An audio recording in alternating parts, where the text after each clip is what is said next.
السلام عليكم ورحمة الله وبركاته. كيف الحال يا شباب؟ شلونكم؟ معك عبد الرحمن. واليوم صراحة كنت داخل موديفير 2. صراحة شفت شيء ضيق صدري جدا جدا جدا. صراحة شيء يهين الإسلام ويهيننا احنا كعرب. يعني أنا صراحة يوم شفته زبدة شيء ضيق الصدر.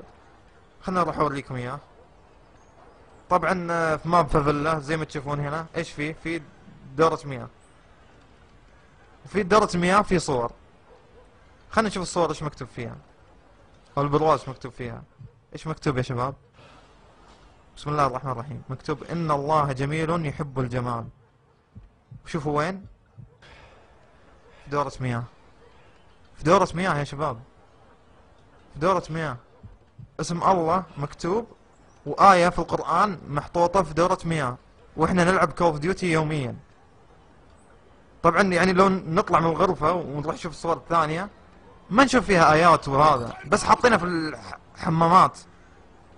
يعني الصراحة شيء يضيق الصدر وشيء يغبن الصراحة. يعني إلى الآن أنا ما أدري ايش أقول. ما أقول إلا حسبي الله ونعم الوكيل، ولا حول ولا قوة إلا بالله. أتمنى يا شباب أنكم تنشرون المقطع عشان الكل يعرف. وهذا اللي عندي، ويلا نشوفكم على خير. السلام عليكم.